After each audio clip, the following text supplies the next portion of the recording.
सुनहरा अंडा और मादा कबूतर। जंगल में एक पेड़ पर एक मादा कबूतर रहा करती थी। उसने अपने घोंसले में अंडे दिए थे। सारे अंडे तो सफेद रंग के ही थे, पर उनमें एक सुनहरा अंडा था। यह देख मादा कबूतर पहले तो हैरान हुई, पर फिर उसने सोचा कि सुनहरा अंडा भी तो उसी के पेट से निकला है, इसीलिए उसने बाकी अंडों के साथ उसका भी ध्यान रखना शुरू किया। एक दिन तेज हवा चली और कबूतर का घोंसला गिर गया, जिस कारण मादा कबूतर के सारे अंडे टूट गए, सिवाय उस सुनहरे अंडे के। घोंसला देखकर मादा कबूतर बहुत दुखी हुई। हे भगवान, मैंने कितनी मुश्किल से अपना घोंसला बनाया था, जिसमें मेरे अजन्मे बच्चे थे। सब कुछ खत्म हो गया। इस निर्दयी तूफानी हवा को क्या आज ही चलनी थी? आ भी गई तो क्या मेरे ही अंडों को नष्ट करने आई थी? ऐसे आक्रोश में रोए जा रही थी। तभी उसकी नजर पड़ी उस सुनहरे अंडे पर। जिस अंडे को देखकर मैं घबरा गई थी, वही अंडा बच गया। कम से कम इसे तो संभाल कर रखूंगी। फिर मादा कबूतर उस सुनहरे अंडे के पास गई और उसे प्यार से सहलाकर उसका खूब ध्यान रखने लगी। समय बीता। उस अंडे से एक चिन्नु मिन्नु सा सुनहरा कबूतर निकला। मादा कबूतर ने उसे खूब लाड प्यार से पाला और बड़ा किया। उस नन्हे कबूतर का उड़ने का समय आ गया था, पर मादा कबूतर उसे कहीं जाने नहीं दिया करती थी। उसके लिए खाने का इंतजाम वह खुद ही किया करती थी।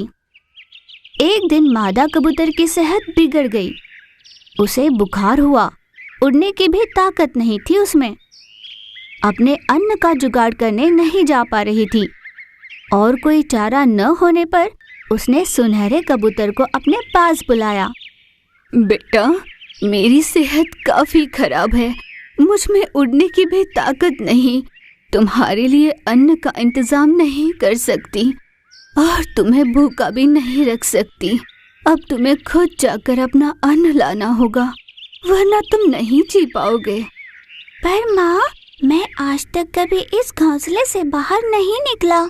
मुझे तो पता भी नहीं कि कैसे जाना है। मादा कबूतर कुछ न कह सकी। वह अपने बेटे को भूखा नहीं देख पा रही थी। जाने की स्थिति में न होते हुए भी मादा कबूतर के पास और कोई चारा नहीं था। वह बड़ी मुश्किल से बाहर गई और अपने बच्चे के लिए अन्न ले आई। अपनी माँ के क्षीण होती हालत में भी उसे बाहर जाना पड़ा। ये देख सुनहरे कबूतर को बहुत दुख हुआ। उसने रोते हुए अपनी माँ से कहा, माँ, मुझे माफ कर दो। मुझे खुद से ही नफरत हो रही है। तुम्हारी इतनी सेहत खराब है, तुम उड़ने की हालत में भी नहीं, फिर भी मैं भूखा ना रहूं, इसलिए तुम पीड़ा में रहते हुए भी मेरे लिए खाना लाई। मैंने आपकी सेहत की सोची भी नहीं।